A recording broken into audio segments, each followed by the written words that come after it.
Ci siamo?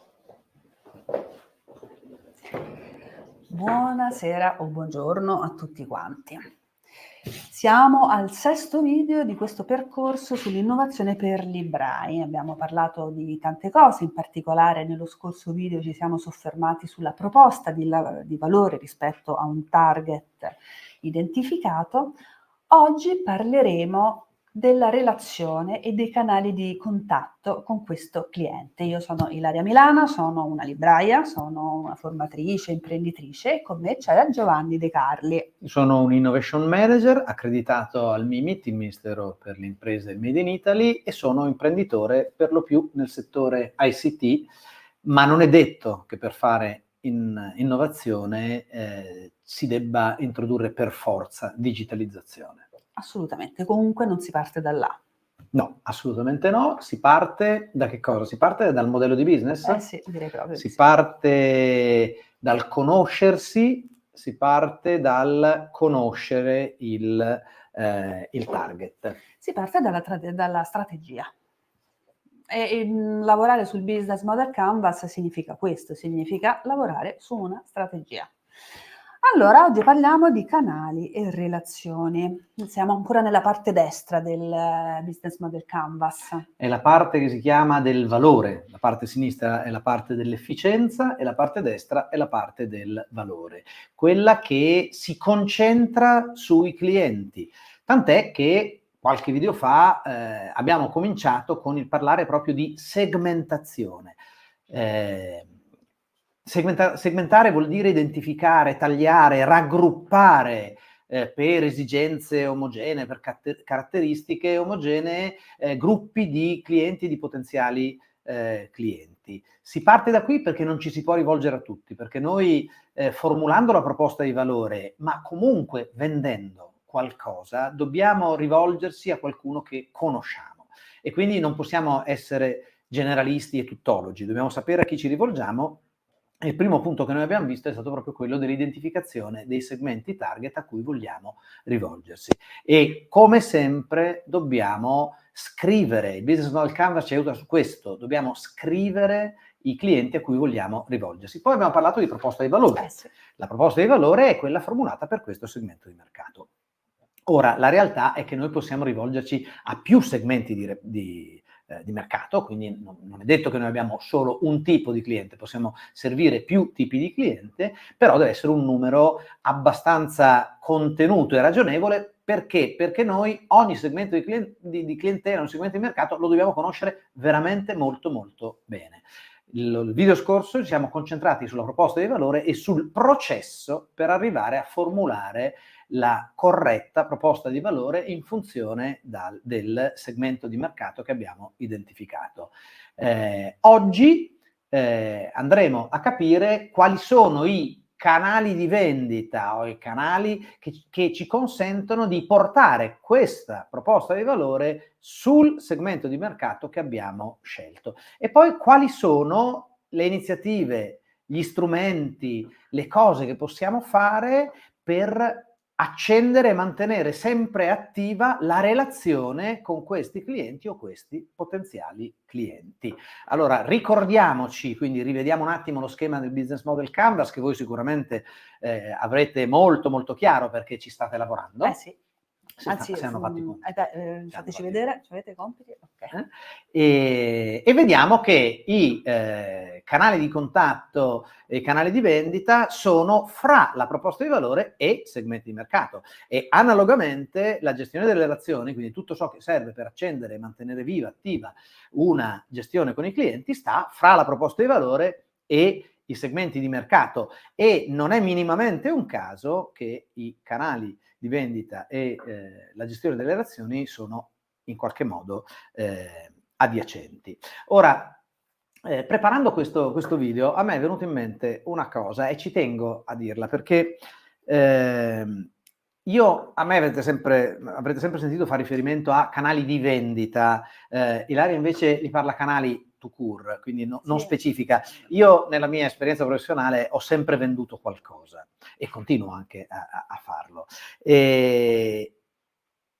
Però il termine vendere alla fine quando si parla, diciamo, nel linguaggio corrente lo uso, per carità di Dio. Quando si parla invece di business modeling e quando si parla di proposta di valore, di come andare a portare la proposta di valore sui clienti, sul target di riferimento a cui abbiamo scelto di rivolgersi, piuttosto che vendere, io preferisco far riferimento al supportare all'acquisto. Che cosa vuol dire? Perché se io dico vendere sto parlando di me e quindi sto parlando del mio tornaconto, che non è, per carità, disdicevole, perché alla fine noi è quello che facciamo, noi vendiamo o comunque lavoriamo, implementiamo un modello di business per generare un valore anche per noi. Ma utilizzare il termine supporto all'acquisto presuppone una focalizzazione sul cliente e un processo mentale che mi focalizza, mi impone in qualche modo di concentrarmi su di lui. E il cliente se ne accorge.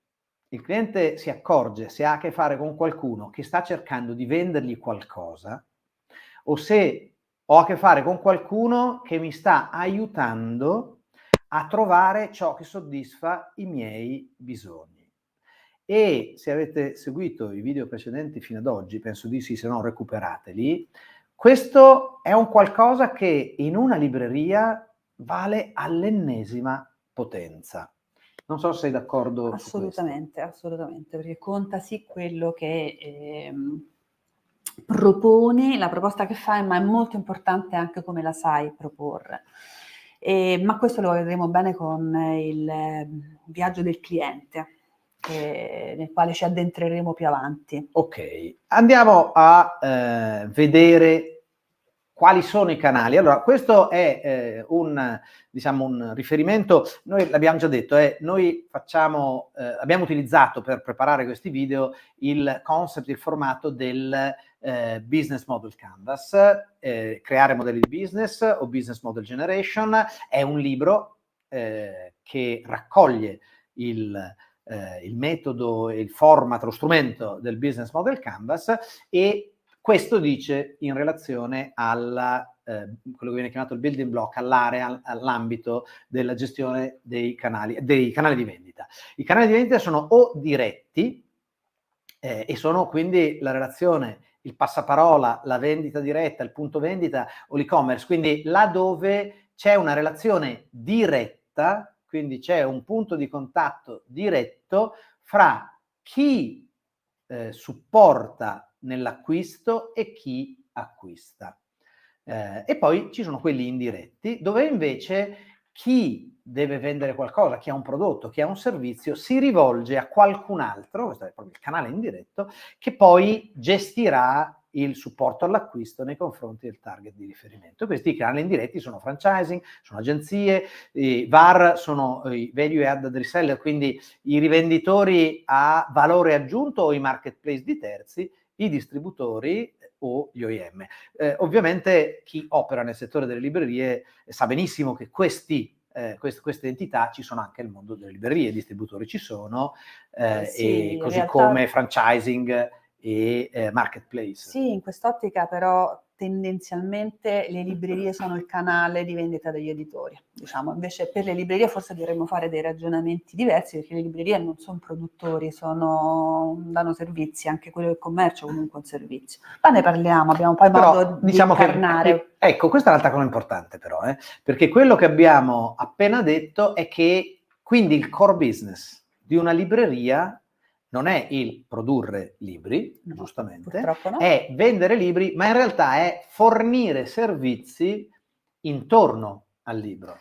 Perché il valore che riconosce il lettore, chi acquista i libri, non è il libro, al netto di quello che passa sempre di fronte alle librerie e gli fa comodo, quindi il beneficio è quello.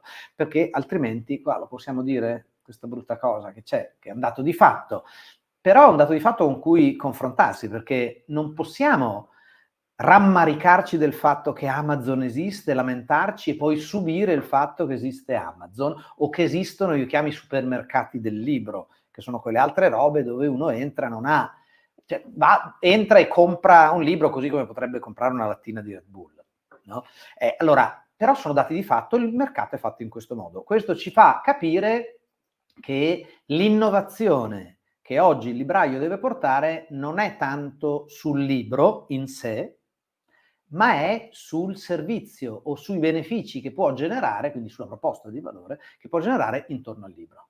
Assolutamente, e senza necessariamente rincorrere o copiare quello che già è stato fatto, ma con consapevolezza rispetto alle proprie risorse, alle proprie capacità e con consapevolezza di quelli che sono i bisogni che può andare a risolvere e che magari l'online non può risolvere. Pensiamo per esempio a tutti i bisogni relazionali, ma a quello diciamo che arriveremo. Però anche diciamo le considerazioni che abbiamo fatto la volta scorsa sulla proposta di valore in riferimento alle mamme, abbiamo usato questo caso specifico, questa parte dal presupposto di una conoscenza profonda del target e di qualcosa che ci può distinguere. Tant'è che, se non ricordo male, la volta scorsa, sullo scorso video, avevamo parlato di elementi fortemente distintivi che nessun altro al di fuori di un libraio o di uno che ha un'attività all'interno di una libreria di quartiere, di territorio, può in qualche modo può mettere a terra, può Assolutamente, mettere in campo. temi che tra l'altro abbiamo anche discusso nel secondo video quando abbiamo parlato di scopo e di identità. La cosa che mi è piaciuta molto, il concetto di cui abbiamo parlato anche in altri contesti, ma l'hai ripetuto anche adesso, non possiamo pretendere di innovare o comunque risolvere i nostri problemi rincorrendo. Assolutamente. Anche perché le risorse che ha a disposizione chi è davanti a noi in questo caso, poi può non essere davanti, può essere di fianco, comunque chi è in questo stesso ecosistema ha delle risorse che sono enormi rispetto a quelle che abbiamo noi per certi aspetti. Gli manca tanto altro e noi dobbiamo puntare su questo tanto altro. Che cos'è? Allora, il capire quali sono i canali nostri e quali sono i canali di qualcun altro. Peraltro, ecco, un'altra cosa importante, la potenza del modello di business model canvas, è anche quello che mi consente di analizzare i miei concorrenti. Quindi quando sarete diventati veramente delle cinture nere di business model canvas, fate il business model canvas di Amazon. Mi sa che quello lo trovano già fatto. Lo trovano già fatto, temo, e andate a cercarlo, temo. sì. No, però è una fortuna Però questa, è no? un buon Perché esercizio. analizziamolo e cerchiamo di capire come l'attuale, quindi non Amazon come venditore di libri, ma Amazon nel suo complesso. E probabilmente, andando un pochino a indagare, a esplorare quello che si dice in giro, si può anche capire che oggi il libro non è più core business di Amazon, o non è più quello che dà più ricavi. Non credo che mai sia stato quello Però è ciò, esatto, però queste considerazioni possono aiutarci nel capire come fare scelte diverse, non comunque, di correre e sicuramente, subire. Rimanendo nel nostro video che parla di canali, la vera innovazione, ahimè, di questa azienda che oggi è un colosso, ma all'inizio non era così, è stato proprio quello di scegliere di concentrarsi sul canale online. Questo è stata di farlo nel miglior modo. Non so se sapete tutta la storiella di come Bezos ha deciso di aprire il sito C'è un quando... libro? C'è un libro. Comunque, insomma, si racconta, si narra, il mito è che lui ha visto un libraio aiutare una cliente non solo a trovare il libro, a comprarlo, ma poi a portarlo in macchina e ha pulito il bagagliaio, insomma, a un livello di supporto veramente eccezionale. E lì ha deciso che avrebbe dovuto aprire un sito online di vendita online veramente eccezionale sul piano del servizio. E quello è questa decisione, quella che all'inizio è stata una decisione e poi è stata la capacità di implementarlo, lo ha reso la realtà che conosciamo. E fa parte della sua E lì è stata proposta una di scelta valore. di canale. E quindi oggi parliamo di canale e relazioni. Le relazioni che stanno, diciamo, al piano di sopra rispetto ai canali nello schema del business model canvas, e relazioni che oggi nel mondo dell'impresa si possono costruire, accendere e mantenere accese utilizzando, diciamo, il mondo digital che è quello della prima riga dell'immagine che stiamo mandando adesso in onda, ma anche tramite community, eventi, seminari, webinar, che sono la versione digital, ma anche sondaggi e focus group. Peraltro prima si parlava, ma come faccio a conoscere così bene un mio target? Allora io posso anche organizzare sondaggi e focus group, che sono peraltro uno formidabile elemento di gestione delle relazioni. Però un'assistenza dedicata, diretta, indiretta, anche può essere virtuale, e gli strumenti che abbiamo a disposizione sono oggi veramente tanti, cioè oggi le tecnologie ci mettono a disposizione una quantità di strumenti incredibile. Ma non è solo questo nell'ambito delle librerie. Forse sono i due blocchi del business model Canvas che sono veramente specifici del mondo delle librerie. Diciamo che sì, assolutamente, però è importante che ci sia coerenza in tutti i blocchi. Vogliamo fare degli esempi, andare un po' più sul concreto, come dici te, nei processi. Allora, i canali. Abbiamo detto che i canali sono appunto gli strumenti tramite i quali un'impresa porge il suo valore, il valore che ha deciso di generare al suo target. Per cui nel concreto i canali sono tutti i punti che un'impresa ha, i punti di contatto che un'impresa ha con i propri clienti.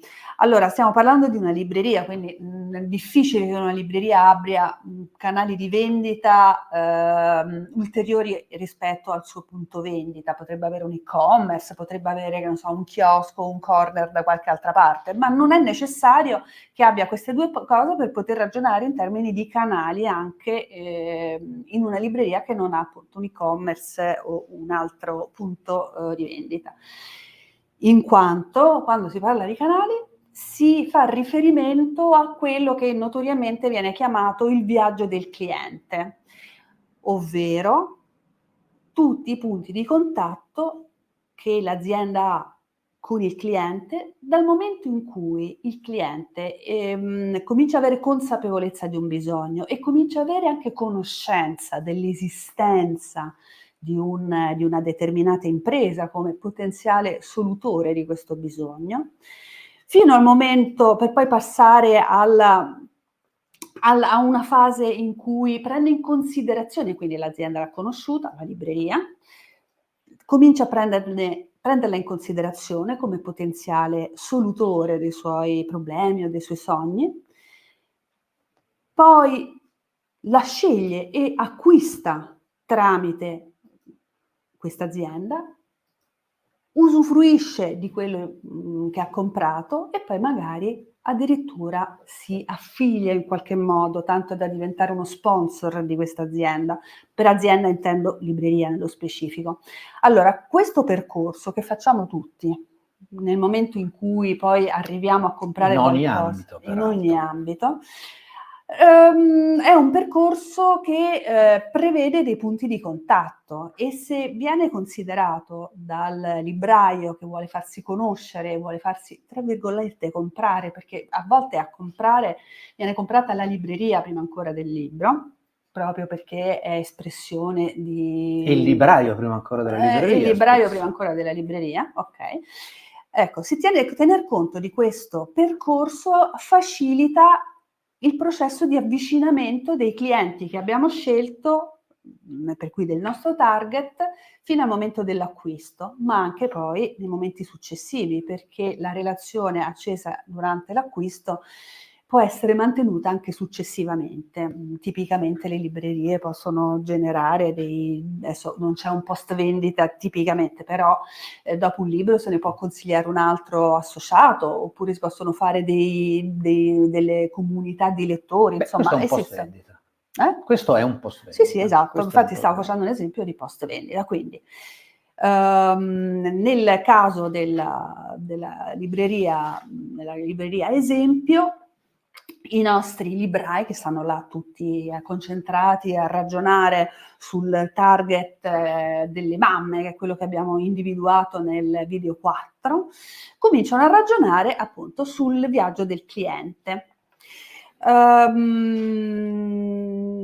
E quindi si cominciano a fare queste domande.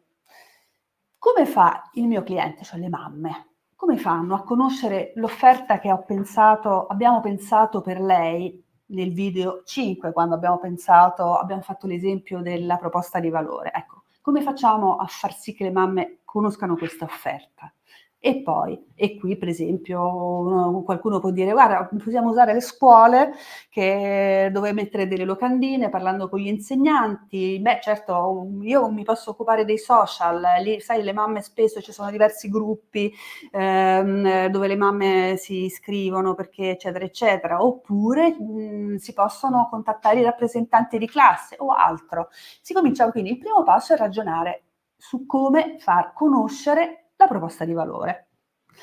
Poi ci si può cominciare a fare ulteriori domande. Quali alternative considererà? Perché nel momento in cui noi abbiamo esposto le mamme, ce le abbiamo raggiunte con la nostra proposta di valore, molto probabilmente loro metteranno a confronto la nostra proposta con altri solutori di problemi. E non è detto che siano altre librerie, anzi molto probabilmente non lo saranno in questo caso, perché la proposta di valore che avevamo individuato nel video 5 prevedeva un settore con dei libri dedicati, ma anche delle attività, dei workshop sull'educazione, dei laboratori, un dopo scuola. In questo caso, quindi rispetto a questo specifico progetto, le alternative che la mamma metterà a confronto potrebbero essere l'assunzione di una babysitter, piuttosto che una palestra dove iscrivere il figlio. Ecco, ragionare su quali alternative può avere il nostro target ci aiuta a costruire e migliorare l'offerta, la proposta di valore. E poi questo gruppo di lavoro si dovrà anche domandare: cosa ostacolerà la decisione? A un certo punto avrà conosciuto la nostra proposta, saremo stati in grado di porgergliela, l'abbiamo concepita in modo da essere concorrenziali con le possibili alternative. Cos'altro potrebbe ostacolare la decisione di acquistare questa proposta di valore? Per esempio potrebbero esserci, potremmo aver sbagliato nel dare le informazioni, magari non abbiamo tenuto sotto controllo il bisogno delle mamme di avere sufficienti informazioni per prendere decisioni per i figli. Oppure stiamo facendo un'offerta che non avendo altri servizi associati non è utile, per dire. Abbiamo pensato di dare un dopo scuola, ma se non c'è la cooperativa di ragazzi che va a prendere il bambino e le porta in libreria, l'offerta sarebbe sguarnita di un elemento che è essenziale. Oppure potrebbero esserci problemi di prezzo, magari abbiamo sbagliato il prezzo, insomma, è in questa fase che ci dobbiamo cominciare anche a porre domande sugli ostacoli. E poi naturalmente, siccome stiamo un po' seguendo l'esperienza del nostro cliente dal momento in cui è consapevole di un bisogno e comincia a conoscerci fino all'acquisto, possiamo anche domandarci: ma in fase di acquisto vero e proprio, come possiamo aiutarlo questo cliente? Come possiamo migliorare questa esperienza? E allora, considerando le caratteristiche del target, possiamo ragionare sull'opportunità di consentire e implementare un sistema di vendita a distanza, oppure rateizzare l'offerta in modo da evitare che quello possa, l'impossibilità a esporsi economicamente tutti in un certo modo diventi un ostacolo. Insomma, è in questa fase che cominciamo a farci anche fare ragionamenti su tutta l'esperienza fino all'acquisto. Ecco, io cerco sempre poi di trasformare quello che noi raccontiamo nella descrizione di un processo, perché il processo è fatto delle cose da fare una in sequenza all'altra. Ecco, in questo caso Ilaria ha raccontato un processo di consapevolezza che tramite questa analisi, no? Qui ci sono 4 domande. Le domande creano consapevolezza nel momento stesso in cui generano risposte. Io dico sempre: la domanda è scritta, la risposta deve essere scritta. E tutto questo, tornando al riferimento al canale e diciamo alla gestione della relazione col cliente, tutto questo mi aiuta a comprendere come io vado a ingaggiare, contattare, riconoscere, contattare, ingaggiare il mio cliente e come posso gestire la relazione col mio cliente per superare i processi che all'interno, i problemi che all'interno del processo di acquisto incontrerò. Quindi il conoscere il cliente, il conoscere le logiche, e il processo acquisto è il viaggio del cliente, il conoscerlo bene aiuta a essere preparati e comportarsi in modo corretto nell'interesse del cliente. Velocemente arriviamo invece alla relazione, l'altro blocco che volevamo trattare oggi. La relazione non è intesa come la qualità della relazione, ma in quanto le modalità con le quali vogliamo mantenerci in contatto con il nostro cliente, quindi non in modo, come ti tieni in contatto con i tuoi clienti in modo molto amichevole, non è questo, è le modalità con le quali io gestisco la relazione con il mio cliente target. Tipicamente le modalità si organizzano su 2 direttrici, è diretta oppure automatizzata, quindi gli rispondo al telefono oppure mi faccio rispondere dall'intelligenza artificiale, in mezzo c'è tutto quello che potete immaginare, perché ci può essere, non è diretta, però può essere per telefono, può essere telefonica o via mail. L'altra direttrice è impostiamo un tipo di relazione che è personalizzata o standardizzata, per cui rispondo ad ognuno con una mail personalizzata oppure preparo delle mail standard da inviare man mano che mi chiedono informazioni. Ecco, sono queste, in questa fase Ovviamente, sono queste le decisioni tra i 2 da prendere. estremi ci sono le sfumature, sì, che poi sulla quale noi dovremo andare a Ovviamente posizionarci. quello che viene preso, viene come dire, ragionato in questa fase è qual è il miglior modo di rimanere in relazione con un target considerando le risorse che abbiamo a disposizione. Se abbiamo a disposizione un call center e immaginiamo che il target ci rivolgerà molte domande, possiamo anche permetterci di avere con tutti un rapporto diretto. Se non abbiamo a disposizione un call center e mediamente a rispondere saranno i librai che orbitano nella libreria, allora bisognerà immaginare una forma di ottimizzazione tra niente, questa è diciamo, la relazione. Quando si ragiona sulle relazioni si ragiona su queste 2 direttrici. Diciamo, abbiamo un'ultima slide, magari Giovanni se la mettiamo così possiamo così incarnare ancora di più rispetto alla nostra libreria esempio, che è quella che ci sta accompagnando, e nel caso specifico i nostri librai che li vedete tutti intenti a ragionare sul target genitori decide di impostare delle informazioni standardizzate per la fase di awareness, per cui la prima fase del viaggio del cliente. Poi invece impostare dei sistemi di contatto diretto per la fase della consideration, quindi immaginiamo nella prima fase delle locandine da attaccare ovunque con dei volantini oppure una landing page unica per tutti, eccetera, con dei contatti in modo che nella fase della consideration, quando la mamma deciderà di entrare in contatto per avere maggiori informazioni, possa farlo, e ovviamente in questa fase invece la relazione viene gestita, così stanno decidendo i nostri librai, sono decisioni che si prendono ad hoc, viene gestita in modo più diretto, quindi tramite una telefonata, rispondere alle mail, eventualmente anche impostare dei workshop. Inoltre, infine fanno anche dei ragionamenti sulla fase dell'acquisto, per esempio decidono di far acquistare anche a distanza e anche fanno dei ragionamenti sulla fase post acquisto, per cui decidono per esempio di raccogliere le mail e di fare un gruppo WhatsApp per tutti i genitori per poterli contattare tutti insieme.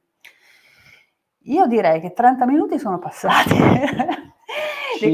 Ci concentriamo sui a questo compiti punto per sui casa. compiti a casa, che sono anche in questo caso... Attenzione, questa era Il jolly, la sorpresa. Allora, su questo abbiamo molto discusso.